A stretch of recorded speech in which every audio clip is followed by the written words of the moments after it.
La marque de bière Bud Light aux États-Unis continue de subir le contre-coup de son choix de partenariat publicitaire, jugé fortement orienté idéologiquement par l'ensemble du grand public. On parle même de la plus grande crise de toute l'histoire de la marque. On voit ça ensemble.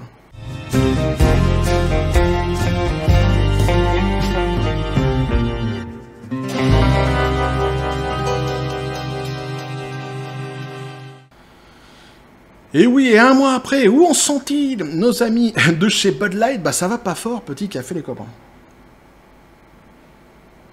Il y a environ un mois de ça, certaines personnes qui nous suivent sur la chaîne étaient venues m'interpeller sur le sujet, en me disant, tiens, regarde, c'est un sujet fort intéressant que voici. Je les en remercie encore une fois ici, évidemment. Et alors, pour ceux qui n'ont pas suivi justement le délire, hein, je vous invite à aller voir la vidéo sur ce même sujet, la vidéo précédente sur ce même sujet, pour bien comprendre toute l'histoire, bien que ici, de toute façon, dans l'article, ça va être relaté succinctement et qu'on arrive quand même à comprendre le délire. Alors, il y a justement donc à peu près un mois de ça, on avait vu que le grand public avait initié un boycott contre la marque Bud Light, qui elle avait entrepris un partenariat publicitaire avec l'influenceur Dylan Mulvaney, et les fins experts avaient, et certaines personnes d'ailleurs au sein de l'entreprise, avaient dit que le boycott ne durerait que le temps du week-end de Pâques. Et évidemment, le boycott avait continué après le week-end de Pâques, et donc ils étaient venus derrière en disant « Oui, mais de toute façon, en règle générale, le grand public, lorsqu'il décide de boycotter certaines marques qui font des campagnes de publicité jugées, disons-le, woke, hein, clairement, eh bien, en règle générale, de toute façon, ça ne dure pas longtemps, le grand public va s'essouffler, et nous, on aura tout gagné, parce les chiffres vont repartir à la hausse, et en plus de ça, on va faire venir un nouveau public, le public ciblé par cette même campagne publicitaire. Eh bien, que nenni! Que dalle, il n'en est rien, puisque non seulement eh bien, le grand public a tenu, et continue d'ailleurs à tenir, le boycott continue, mais en plus, le public ciblé n'a pas du tout rejoint la marque. On va même se rendre compte qu'ils ont certains problèmes, pas mal de problèmes plutôt, avec la communauté LGBT, donc ils ont absolument tout perdu dans l'histoire. Hein. À l'époque, on avait vu qu'ils avaient perdu entre 5 et 6 milliards de dollars, et ici, on va voir ce qu'il en est exactement. Évidemment, c'est bien pire maintenant. L'entreprise traverse une vraie crise. Hein. Ils regrettent profondément leur campagne publicitaire. Hein. Ils essaient de se rattraper aux branches à base de communication, de communiquer un petit peu à la manière de Disney d'ailleurs. Hein. Ces derniers temps, c'est marrant. À un moment donné, il leur reste quasiment plus que ça, de toute façon, la communication. Hein. On va voir d'ailleurs que certaines personnes qui avaient fanfaronné à l'époque en disant, au sein de l'entreprise, en disant « Ouais, mais ça va pas durer. La politique, cette politique-là est la bonne. Les gens vont revenir, de toute façon, quelque part le chien rentrera à la niche. » Eh bien, non, le chien a décidé de mordre, de ne pas lâcher le morceau, visiblement. Par contre, ces personnes-là, certains d'entre eux se sont fait licencier, d'autres ont démissionné, et d'autres encore ont été mis en congé forcé. Donc bon, c'est assez intéressant. On va voir ça justement. Donc on va voir d'abord un premier article qui nous explique la panade, et puis après quelques petites informations complémentaires qui sont assez intéressantes. Sujet qu'on continue à suivre sur la chaîne puisqu'on l'avait initié. Puis on avait décidé en plus d'un commun accord, d'un vote sur la chaîne, avec moi tout seul, que la bière faisait partie intégrante de la pop culture. Ah ouais, c'est beau la démocratie. Ne sous-estimez jamais la démocratie. Faut que je me recentre là. Donc on y était, donc c'est la bière Bud Light regrette son partenariat avec le transgenre Dylan Mulvaney et tente de rebondir, je sais pas comment on dit, donc du coup je dirais Mulvaney, parce que ça m'arrange.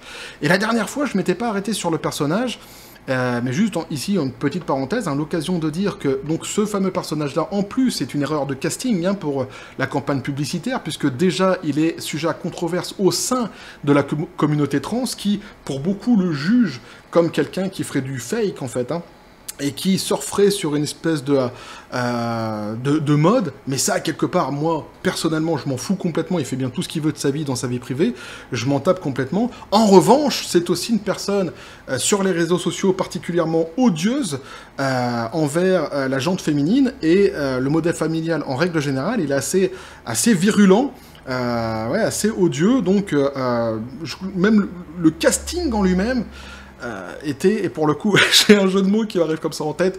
On est sur les jeux de mots à la... comment c'était son nom déjà? Ramucho sur TF1 avec La Gaffe à l'époque. Waouh. Ah, il fallait le sortir celle-là. Mulvaney, évidemment, c'était malvenue. Ah ouais, là, je suis sûr, t'as entendu les tambours derrière, les machins. Tellement le jeu de mots, c'est vrai, est pourri, mais il est pertinent. Eh ouais. Donc on nous dit, ça referme, donc on referme une petite parenthèse pour le personnage, qui en plus était une erreur de casting. Quand on voit, on peut vérifier facilement, que ce soit sur Google ou sur les réseaux sociaux, c'est quelqu'un de quand même assez malveillant, en règle générale. Il inspire pas du tout la sympathie. Donc on nous dit, Anheuser-Busch prévoit une grande campagne de marketing pour Bud Light afin de se remettre de la polémique entourant son partenariat avec l'influenceur transgenre Dylan Mulvaney, qui a provoqué un boycott d'une ampleur phénoménale de la part des consommateurs. Un épisode révélateur de la méfiance croissante envers le mouvement woke, de plus en plus remis en question à travers le monde. Et puisqu'on parle du monde, effectivement, c'est pas ce genre d'histoire, c'est pas l'histoire qu'on a vue dernièrement, avec le film La Petite Sirène, et la façon dont les médias se sont amusés à traiter les Asiatiques de racistes parce qu'ils n'allaient pas voir le film, qui va évidemment arranger les affaires de cette idéologie woke, que je trouve, moi, particulièrement tout à fait détestable. Donc, tant qu'elle se casse la gueule, plus elle peut se casser la gueule d'ailleurs, et plus je suis ravi. Donc, selon Benji Steinman, rédacteur en chef de Beers Marketers Insight, principal éditeur inter-entreprise d'informations sur les industries de la bière, les dirigeants d'Anheuser-Busch, la maison mère de Bud Light, ont informé les distributeurs lors d'une réunion à huis clos à Washington que l'entreprise allait investir massivement dans la marque après une chute des dépenses de l'année dernière. Benji Steinman a écrit dans une lettre à ses clients que l'entreprise a promis de dépenser beaucoup d'argent pour Bud Light ce printemps et cet été, en commençant par une grande campagne cette semaine pour le repêchage de la NFL. Donc ils vont essayer d'aller titiller un petit peu tous les sports les plus populaires aux États-Unis pour essayer de redorer leur blason. Moi, personnellement, je pense que sur un plan marketing, que ce soit à court terme ou à moyen terme, c'est complètement foutu. Il faut vraiment qu'ils aient un projet sur un long terme avec il faut qu'ils revoient complètement leur modèle marketing, mais sur du long terme, parce que ça me paraît vraiment compliqué pour eux. Alors, selon Fox News, Bud Light est toujours au cœur de la tourmente après avoir envoyé à Dylan Mulvaney un pack de bière personnalisé avec son image dans le cadre d'une publicité pour le concours March Madness de la compagnie et pour célébrer les 1 an depuis que Mulvaney s'identifie en tant que femme. Suite à la viralité de ce partenariat, virilité, surtout pas, alors on n'est pas du tout dans la virilité. Suite à la viralité de ce partenariat particulier, Anheuser-Busch avait perdu environ 5 milliards de dollars. On s'était rendu compte qu'en réalité on était plus proche des 6 milliards de dollars en valeur marché suite aux appels au boycott national, et les bars et distributeurs du pays ont signalé des baisses significatives des ventes de Bud Light. Donc déjà à l'époque, ils avaient perdu 6 milliards de dollars. On va se rendre compte, puisque le boycott a continué, qu'ici, eh bien évidemment, c'est bien pire et qu'on est vraiment dans une très grande crise, en tous les cas pour la marque. C'est une catastrophe. C'est la panique à bord. La réaction a conduit la marque à restructurer son équipe marketing et le PDG d'Anheuser-Busch, Brendan Whitworth, a publié une longue déclaration dans l'espoir d'apaiser l'animosité envers Bud Light et sa société mère. Malheureusement, la fronde s'est fait entendre du côté de la gouverneure de l'Arkansas, Sarah Huckabee Sanders, qui a lancé une nouvelle gamme de koozies, porte-gobelets, appelée A Real Woman of Politics. En français, les vraies femmes politiques, en réponse au partenariat controversé de Bud Light avec l'influenceur transgenre Dylan Mulvaney. Les vraies femmes n'ont pas besoin de faire semblant, a déclaré la gouverneure républicaine sur Twitter en partageant une vidéo promotionnelle présentant 4 choix disponibles sur son site web pour 15 $ les deux. Alors, que ça soit repris politiquement, et surtout en plus aux États-Unis, mais même en France, de toute façon, c'est pareil, il n'y a rien de surprenant là-dedans. Après, que la campagne elle fait à côté, est-ce que c'est pertinent ou pas, c'est pas à moi d'en juger. Je suis pas du tout dans la politique et je m'en fous complètement. En revanche, ce qui est certain, c'est que ça va pas arranger les affaires de Bud Light, ça c'est sûr. Alors Bud Light, classée 2e bière la plus vendue au monde, va devoir redoubler d'efforts pour regagner la confiance des consommateurs américains suite à son partenariat avec l'influenceur transgenre Dylan Mulvaney. Il n'est pas certain que les consommateurs soient prêts à pardonner. Cette polémique va également dissuader d'autres marques de s'associer au mouvement LGBT et woke, le monde change, nous dit donc l'article. Et c'est vrai qu'il y aura sans doute un précédent après cette déconfiture de la marque Bud Light, et sans doute que certaines entreprises réfléchiront à l'avenir à plonger dans l'idéologie woke pour leur fameuse campagne publicitaire. Quelques petites informations à côté, comme ça, que j'ai glanées ici et là, qui sont aussi intéressantes. On nous dit donc que la société a perdu aujourd'hui, et ça, c'est presque le fait le plus intéressant même de la vidéo, c'est à combien sont-ils, puisqu'ils étaient à 6 milliards il y a un mois, eh bien, la société a perdu environ 27 milliards de dollars de valeur marchande depuis que Bud Light s'est réveillé et s'est associé à Mulvaney selon Fox Business. Donc 27 milliards de dollars. C'est une somme énorme. Imaginez-vous que la perte à cause de cette publicité, si on se pose la question, est-ce que vous connaissez une seule publicité dans le monde qui a coûté 27 milliards de dollars? Ne serait-ce qu'à la production de cette même publicité. Aucune. Donc ici, si on regarde vraiment ce qui s'est passé dans l'intégralité de l'histoire, eh bien la publicité aura coûté jusqu'à aujourd'hui à Bud Light, à Anheuser-Busch plutôt, 27 milliards de dollars. C'est une vraie catastrophe, et maintenant on se souvient des explications de certaines personnes dans l'entreprise qui disaient que ça allait bien se passer. Eh bien on se rend compte que non, ils avaient forcément tort, et ceci va expliquer évidemment, pour certains, leur éviction. Dans les dernières tentatives de la société pour faire face au contre-coup, Anheuser-Busch a déclaré aux grossistes qu'ils allaient racheter les caisses invendues de Bud Light qui ont dépassé leur date de péremption. Ici, je crois que c'était à peu près tout pour cet article-là. Et puis après, donc c'était ici, voilà. La vice-présidente, Alyssa Heinerscheid, a pris un congé plus tôt cette année à la suite de la controverse autour de la décision du géant brassicole d'utiliser Mulvaney, 26 ans, pour la campagne March Madness. Alors souvenez-vous de cette dame, Alyssa, c'était celle en fait qui voulait lutter contre ce qu'elle appelait le côté freighty, le côté un petit peu masculin, viril comme ça de la marque, et qui disait justement tout va bien se passer, c'est génial, ce que j'ai fait. J'avais prévu que ça allait pas forcément être bien pris tout de suite, mais en réalité, dans l'avenir, ça va bien se passer, et on va ma campagne publicitaire, parce qu'elle s'occupait du côté marketing, ma campagne publicitaire va cartonner. Donc elle s'est complètement plantée. Son histoire aujourd'hui coûte 27 milliards à la marque. Par contre, quelque part, on peut dire qu'elle a réussi une chose, puisqu'elle voulait faire dégager le côté, ce qu'elle appelait le côté freighty de la marque. Et bien là, elle a réussi. Là, si son idée c'était de faire dégager tout l'ancien public de la marque, elle a complètement réussi. Ah, c'est right on target, 100%. Elle les a tous dégagés. Ouais. Elle n'a pas fait venir les autres. Elle les a tous dégagés. Ah, c'est con, donc, Heinerscheid, 39 ans, n'a pas été la seule à partir. Elle n'est pas partie vraiment parce qu'elle est en congé forcé, puisque donc on nous dit le vice-président Mainstream Brands, Daniel Black, s'est également retiré. Alors lui, par contre, il a complètement démissionné. Puis d'autres aussi ont été dégagés dans l'équipe marketing, me semble-t-il, si je dis pas de bêtises. Qu'est-ce que j'avais d'autre que je pouvais vous dire? Alors l'entreprise a été contrainte d'apporter une aide financière aux travailleurs de première ligne touchés par le boycott, selon une déclaration du PDG Michael Doukeris. La décision marketing semble être l'une des pires de l'histoire américaine à provenir d'un contre-coup publicitaire. Ils ont également embauché Hélène DeGeneres comme porte-parole et ont finalement renvoyé leur PDG à l'époque, Ron Johnson, qui avait défendu justement cette même décision. Donc ils essaient vraiment de restructurer vraiment le délire, comme le disait l'article précédent. Ils ont changé quand même pas mal de personnes, et évidemment, surtout, et c'est ce que j'avais pointé du doigt justement dans la précédente vidéo, la communication, qui était vraiment mauvaise.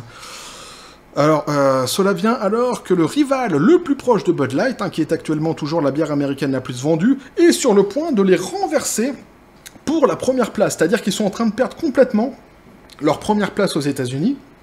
Aujourd'hui, Bud Light, Modelo Especial, a vu ses ventes rebondir de 9,2%. Les experts prédisant que la marque dépasserait Bud Light pour l'année si les chiffres continuaient comme ils le sont. Modelo était la deuxième bière aux États-Unis l'année dernière, affichant 3,8 milliards de dollars de ventes, hors établissement contre 4,8 milliards de dollars pour Bud Light, selon les données de Bumper Williams. Bud Light et Modelo appartiennent, alors les deux appartiennent à la même maison mère, à AB InBev, la société mère d'Anheuser-Busch.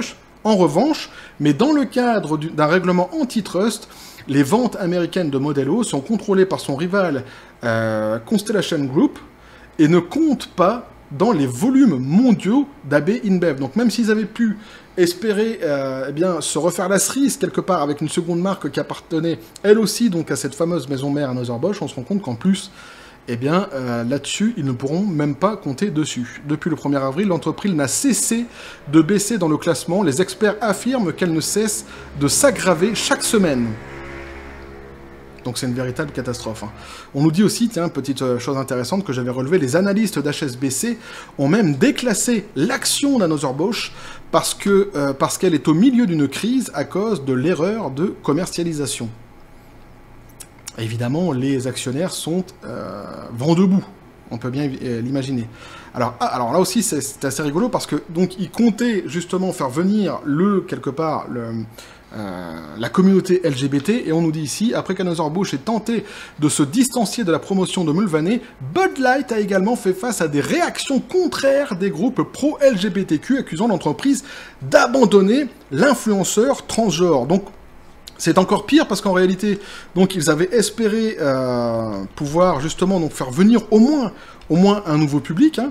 Déjà rien que ça, l'idée de faire venir comme ça, l'idée d'essayer de faire venir un public qui serait un public woke, je sais pas vraiment si sur un plan marketing c'est pertinent. Je pourrais même dire d'ailleurs que c'est plutôt suicidaire en règle générale, vu ce qu'on peut voir, ce qu'on peut constater des fameuses justement campagnes publicitaires qu'on a déjà vues par le passé de certaines entreprises qui se sont orientées, pas forcément d'ailleurs que campagnes publicitaires, mais même des productions, des produits qui sont sortis estampillés woke. Hein.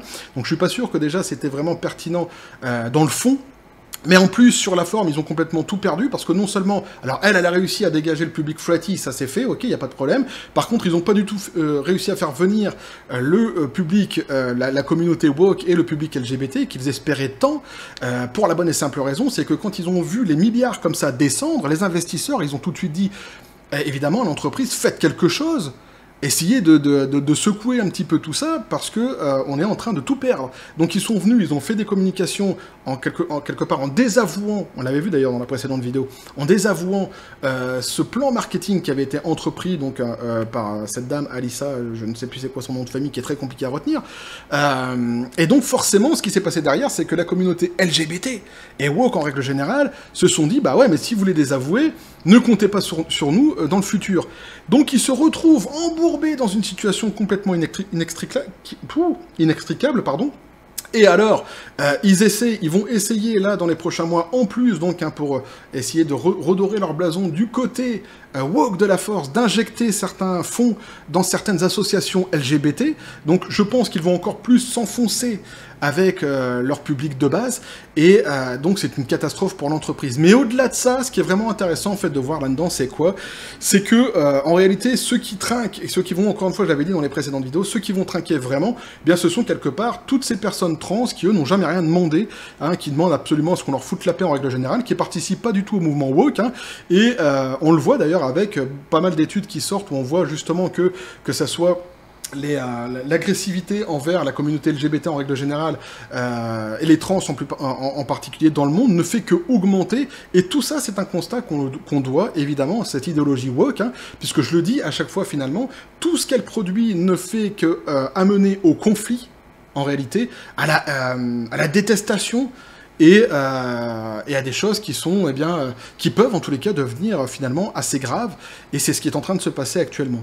Donc à chaque fois qu'ils essaient ou qu'ils disent faire quelque chose pour défendre certaines communautés, on se rend compte qu'à chaque fois, même si les intentions qu'ils nous donnent, à chaque fois ils nous disent que ce sont des bonnes intentions, dans les faits, dans la réalité, c'est toujours une catastrophe en tous les cas pour les soi-disant minorités qui sont ciblées. Donc il y a absolument rien à tirer de bon en réalité dans cette histoire, si ce n'est peut-être que le réveil du grand public, en tous les cas, qui ce coup-ci en fait tient bon la barre, tient bon le flot, avec ce fameux boycott, hein, que beaucoup avaient prédit, dont beaucoup avaient prédit l'essoufflement, et qui au final en fait tient. Hein, les gens sont toujours là, le grand public continue à boycotter cette fameuse marque, c'est même de plus en plus, hein, c'est de pire en pire, et ici on le voit donc avec les 27 milliards de dollars, ça sera sans doute aussi un précédent pour les prochaines marques, hein, qui s'essaieront à vouloir fricoter avec cette idéologie woke, hein, pour comprendre que les gens n'en veulent pas en réalité. Hein. Il y a d'autres moyens de réussir à faire passer des messages que ceux-là, et vouloir absolument bourrer le crâne des gens avec quasiment tous les jours maintenant, tous les jours, dans quasiment tout ce qu'on peut voir aujourd'hui, peu importe que ça soit soit des productions, des campagnes publicitaires, absolument tout, d'essayer de nous bourrer le mou à chaque fois avec toujours les mêmes messages, ça ne passe pas. Les gens, ils en ont marre, les gens, ils en ont ras-le-bol, et bien effectivement, ici, ils le font savoir. Et quelque part, c'est assez naturel, puisque tu ne peux pas faire passer des minorités pour quelque chose qui serait une majorité, puisque c'est ce qu'ils tentent de faire. Et en plus de ça, ce qui est marrant, c'est que lorsqu'ils ont tort, lorsqu'ils sont au pied du mur, lorsqu'on les met au pied du mur, là, ils vont chercher dans les... comment je pourrais dire, dans les généralités, dans les... pas les minorités, dans les majorités, voilà. Ils vont chercher dans les majorités des explications à leur mouvement.